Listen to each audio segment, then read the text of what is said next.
नमस्कार दोस्तों, आज की वीडियो में हम जानेंगे होलाष्टक कब से प्रारंभ हो रहा है और होलाष्टक कब होगा समाप्त। होलाष्टक के दिनों में क्या क्या चीजें हमें भूलकर भी नहीं करनी चाहिए।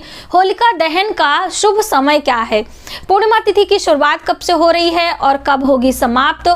साथ ही इन दिनों में क्या क्या चीजें हमें भूलकर भी नहीं करनी चाहिए और हम क्या क्या चीजें कर सकते हैं। बहुत सारी बातें होलाष्टक से संबंधित होने वाली है जो कि इस वीडियो में हम आपके साथ शेयर करेंगे। तो देखिए, पहले आप समझें कि होलाष्टक का अर्थ क्या होता है, उसका महत्व क्या होता है, क्यों कहा जाता है कि होलाष्टक के दिनों में हमें कोई शुभ कार्य नहीं करने चाहिए। तो देखिए, होलिका जो दहन होता है वह फाल्गुन मास की पूर्णिमा तिथि पर किया जाता है, जो कि इस बार 7 मार्च को होलिका दहन का पर्व मनाया जाएगा। और वहीं पर 8 दिन यानी कि अष्टमी तिथि से ही होलाष्टक प्रारंभ हो रहे हैं, जो कि 28 फरवरी से है। ये 28 फरवरी से लेकर 7 मार्च तक का जो समय है, इन दिनों को होलाष्टक कहा जाएगा। 8 दिनों की जो अवधि है, कहने का अर्थ है कि जो ये होलाष्टक की अवधि है, समय है, इन दिनों वातावरण में बहुत सारी नकारात्मक वृत्तियां फैली होती हैं। वैसे तो हम स्वास्थ्य के दृष्टि से देखें तो भी, क्योंकि देखो ऋतुओं में बदलाव होता है। जब भी एक मौसम से यानी कि गर्मी से सर्दी या फिर सर्दी से गर्मी होती है, तो मौसम में बदलाव के कारण बहुत सारे कीटाणु विषाणु वातावरण में घूमते हैं, जो कि हमारी इन आंखों से नहीं दिखाई देते हैं और जिसके कारण से हमारे शरीर की जो बीमारियां होती हैं वो बढ़ जाती हैं और हमें अनेक परेशानियों का सामना करना पड़ता है।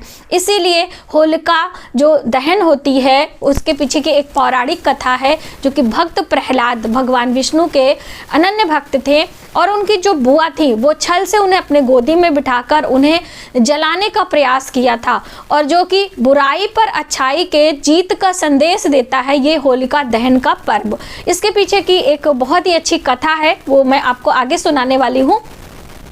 तो ये होलिका दहन फाल्गुन मास की पूर्णिमा तिथि पर मनाया जाएगा, जो कि मैंने आपको बताया कि 7 मार्च को है, और उसके 8 दिन पहले से होलाष्टक प्रारंभ हो जाता है, जो कि 28 फरवरी से है। अब इन दिनों क्यों नहीं किया जाता है? बहुत सारे लोग प्रश्न करते हैं कि होलाष्टक पे ऐसा क्या है कि जो हम शुभ कार्य नहीं कर सकते हैं। तो देखिए, जो भक्त प्रहलाद थे वो भगवान विष्णु के अनन्य भक्त थे, और जो उनके पिता थे वो राक्षस प्रजाति के थे। भले उनके पिता थे लेकिन राक्षस प्रजाति के थे, और उनके अंदर अहंकार था। उन्हें ऐसा लगता था कि जो पूरे उसमें हम ही एक हैं, यानी कि हमारी पूजा अर्चना होनी चाहिए, और जिसके कारण वो अपने पुत्र प्रहलाद को अलग अलग तरीके से प्रताड़ित करते थे, उन्हें मारते पीटते थे, उन्हें कमरे में बंद करके रखते थे, उन्हें अलग अलग तरह से मतलब उन्हें मना करते थे कि आप भगवान विष्णु का नाम ना ले, स्मरण ना करें। तो इस तरह से इन 8 दिनों में भक्त प्रहलाद को अलग अलग यातनाएं दी गई थी, और जिनके कारण उनके मुख से भगवान का नाम और भी तेज होता गया, यानी कि वो भगवान के नाम को लेना उन्होंने बंद नहीं किया था, और जिसके कारण वातावरण में उनकी पीड़ा से उनके शरीर में जो दर्द हो रहा था, जिसके कारण नकारात्मक जो है वातावरण हो गया था, इसके पीछे का एक कारण ये भी बताया जाता है। तो इसीलिए कोई शुभ मांगलिक कार्य, जो हमारे 16 संस्कार होते हैं, उनमें से कुछ कार्य ऐसे होते हैं जो कि हमें नहीं करने होते हैं। कौन कौन से वो कार्य हैं? जैसे कि विवाह एक नया जीवन प्रदान करता है, बहुत ही शुभ मुहूर्त में बहुत सारी चीज़ों को ध्यान में रखते हुए करते हैं। इसलिए इन 8 दिनों में होलाष्टक के समय में आपको विवाह का कोई भी शुभ कार्य नहीं शुरू करना है। वहीं पर उपनयन संस्कार, जिसे जनेऊ संस्कार कहते हैं हमारे हिंदू सनातन धर्म में, उसे भी नहीं किया जाता है। दूसरा, मुंडन संस्कार, बच्चे के जन्म का जो बाल होता है उसको हटाने को एक संस्कार होता है हिंदू सनातन धर्म में। 16 संस्कारों में एक संस्कार माना जाता है, तो इसे भी नहीं करना चाहिए, क्योंकि देखिए, शादी विवाह तो आप 2 बार कर सकते हैं, लेकिन मुंडन और जनेऊ सिर्फ 1 बार ही होता है। इसलिए बहुत ही शुभ मुहूर्तों को, ग्रह गोचर को, शुभ स्थितियां होती हैं तभी ये करना चाहिए। और वहीं पर गृह प्रवेश, देखिए, गृह भवन सबकी एक अपनी इच्छा होती है कि हमारे ऊपर भी एक छत हो, हमारा भी अपना एक सुंदर सा घर हो, जहाँ पे हम अपने परिवार के साथ सुखपूर्वक समय बिताएं। तो देखिए उस घर में बहुत ही शुभ मुहूर्त में आपको जाना चाहिए। तो इन दिनों में आपको अपने नए घर में गृह प्रवेश भी नहीं करना चाहिए। और वहीं पर यदि आप अपने घर का निर्माण कराने के लिए भूमि पूजन करने जा रहे हैं, नींव पूजन करने जा रहे हैं, तो भी आपको नहीं करना है। इन सभी कार्यों को आप 8 दिनों के लिए टाल दें। जब फाल्गुन मास की पूर्णिमा तिथि हो जाएगी, रंगों वाली होली 8 मार्च को मनाई जा रही है, तो ये हो जाए, उसके बाद आप ये सारे कार्य कर सकते हैं। तो आपने जाना कि होलाष्टक का अर्थ और महत्व क्या होता है, हमें इन दिनों में इन सभी शुभ कार्यों को करने से क्यों मना किया जाता है। वहीं पर कुछ ऐसे कार्य होते हैं जो कि हमें नियति समय पर करने होते हैं, उसमें हम कोई फेरबदल नहीं कर सकते हैं। जैसे कि बच्चे के जन्म के 6वें दिन बच्चे की छठी मनाई जाती है। जो छठी संस्कार होता है, जो हमारे 16 संस्कार होते हैं, जब गर्भ में पहली बार बच्चा आता है जिसे गर्भाधान संस्कार होते हैं, फिर 8वें 7वें महीने होता है, मतलब इस तरह से अलग अलग संस्कार हिंदू मान्यता के अनुसार होते हैं। तो बच्चे के जन्म के 6वें दिन छठी होती है, तो वो 6वें दिन ही होती है। अपने कुल परंपरा के अनुसार एक दिन आगे पीछे आप कर सकते हो, लेकिन वो बाद में नहीं मनाई जाती, इसलिए आपको उसे मना लेना है। वो छठी संस्कार आपको अपने बच्चे का कर लेना है। वहीं पर 11वें दिन नामकरण होता है, या फिर आप कह लीजिए कि निकासन, जिसे बहुत सारे लोग कहते हैं, जो जच्चा बच्चा को पहली बार स्नान करा के सूर्य का दर्शन कराया जाता है और भूमि का स्पर्श कराया जाता है, चरण स्पर्श, ये सारे कार्य होते हैं। तो वो भी नियति समय पर ही होता है, 11वें दिन ही निकासन होता है, तो वो भी आप कर सकते हो।